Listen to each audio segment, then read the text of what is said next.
Forgive Us All is a brand new 2025 Western zombie film from New Zealand, and this is directed by Jordana Stott, or Jordana Stott, if I'm pronouncing that correctly. And this is a zombie Western, and as I've said before on the channel, when I see Western, I'm generally skeptical because I'm not the biggest Western fan in the world. Even stuff like Blazing Saddles and the Clint Eastwood stuff, which is absolutely classic, just doesn't work for me, doesn't resonate with me. Just not a fan. There is some Westerns here and there that do work, especially when they have zombies. They're more likely to work, but just your standard Western and your standard period piece, not the biggest fans in the world. However, I saw zombies in the description, so I'm like, let's go. I like my Australian and New Zealand films. Most films I've seen out of New Zealand are pretty good. This has a star female named Lily Sullivan, and the male star named, if I'm not mistaken, Calum Mulligan.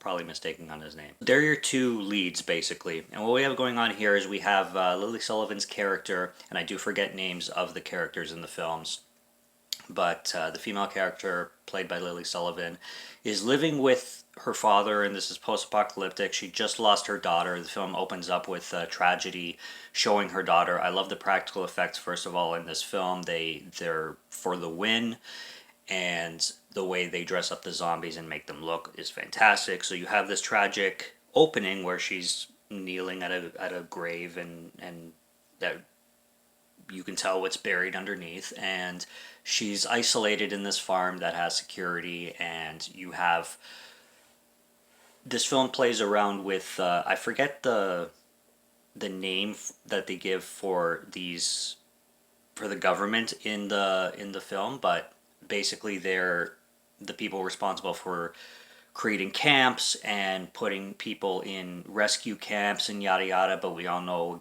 actually what goes on behind these rescue camps. And these agents, they call them, I forget the exact name they're given, but they're not very good people and not very helpful, so they play out more like rebels, and they're obviously taking advantage of their power and abusing their power.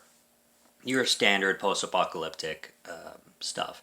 So the mother of the child who passed and the father are isolated in this small cabin, and then the woman finds this guy who's unconscious by a river, and she brings him in even though he has a jacket with the symbol of the government agents, and she wants to protect him anyway, which her father obviously doesn't approve of and is probably overall not a good idea, but she does anyway. She notices he's carrying also a vaccine, and because in this world there is a cure for the infected, which they call them, turns people into like hungry cannibals or something like that, or feral cannibals or something like that. They describe it something like that. They don't use the word zombie, but I'm just reading it and I'm just like, so zombies. But anyway, she sees that he has a vaccine. She brings him in. When he comes to, he's tied up and everything, and he tells her that he's searching for his son so he can, and his mother too, so he can give this vaccine to his son and cure him. So he basically rebelled around against the agents, and he went rogue, and he escaped it, and now the agents are after him.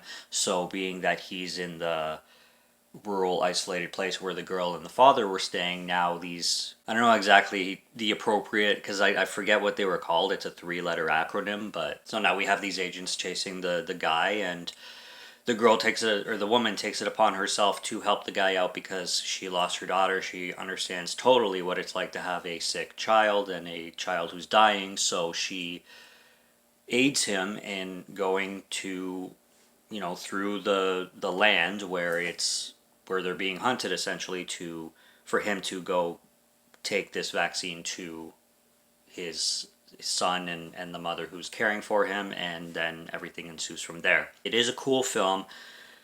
There are some flaws to this film. I enjoyed it for the most part, but there are some things that I wish could have been improved on. The zombies, for sure. Just the zombie action, because this plays out a lot more like a drama western with the two characters, which is fine, but you don't really get a lot of zombie stuff until the end. There is the zombie at the beginning with the little girl, and she looks fantastic. And when the zombies show up, they look so good, and they really are the fast moving ones, and the makeup, prosthetics, and practical effects look great. There's just not enough of them, and I wish there was, obviously, because they do look so well done, you know, and I'm the biggest zombie fan in the world, so probably not in the world because I watched Dawn of the Dead for the first time this year, so I can't say I'm the biggest zombie fan in the world, but I'm a pretty big zombie nerd, that's for sure. This film also has a lot of character decisions that you have to very much suspend your disbelief on. Kind of when it comes to the villains and the agents that are after the guy, like there's some that kind of change their mind and stuff like that. And when it comes to the father, like he's so protective over his daughter kind of thing, and then the way he lets her go just so fast and doesn't really put a stand or a fight to her making her own decisions, even though it's believable that he understands why she's making them. It's still kind of fast and the decision making is a little bit rushed. I find this film kind of to be New Zealand's answer to a film I watched in 2004 called Die Alone, which is a Canadian film actually filmed in Saskatchewan. And or at least most of it was filmed in Saskatchewan, if I'm not mistaken. And it plays out not exactly the same, but it has Carrie-Anne Moss in it, and you're dealing with rebels and a post-apocalyptic land where the majority of people are dead, but your main characters are isolated and taking care of themselves until danger comes along. So the films kind of play out like that, and they would make a wicked double feature. But Forgive Us All is worth watching. I did enjoy it, like I said. It could have been improved in a lot of ways. So this is between a 2.5 and a 3.5 film. It's worth watching again for sure. I didn't mind the Western at all. It is quite Western. It is. They do play that with the horses and the, hats and everything, and they do really dive into that Western feel and Western atmosphere. So for the fans of that, it's really cool. And like I said, Westerns with zombies thrown in, I'm usually a little bit more open to that. I mean, one of my favorites is Exit Humanity, which is a pure zombie Western that I strongly recommend as well for anybody to watch. Never reviewed that one on the channel, but I might in the future. But Forgive Us All is a well done independent film from New Zealand, and it's one that's definitely worth checking out and definitely worth the support. And I give it a thumbs up if you're a zombie fan or if you like westerns. But it is kind of hollow where it could have been filled in and fleshed out a little bit more. That's my biggest critique for it. And again, I'm a film reviewer, not a film critic, so I'm not critiquing the film necessarily, but just giving my opinions and thoughts on the film. I definitely think it's one that could have been fleshed out a lot more. Maybe it wasn't for budgetary reasons, which is totally understandable, but for what it delivers and what it has to offer, it works very well, and it knows what it's doing, and there was a vision behind it, and there was passion behind it, and I had a good time with it. So, Forgive Us All, directed by Jordana Stott, if I'm not mistaken.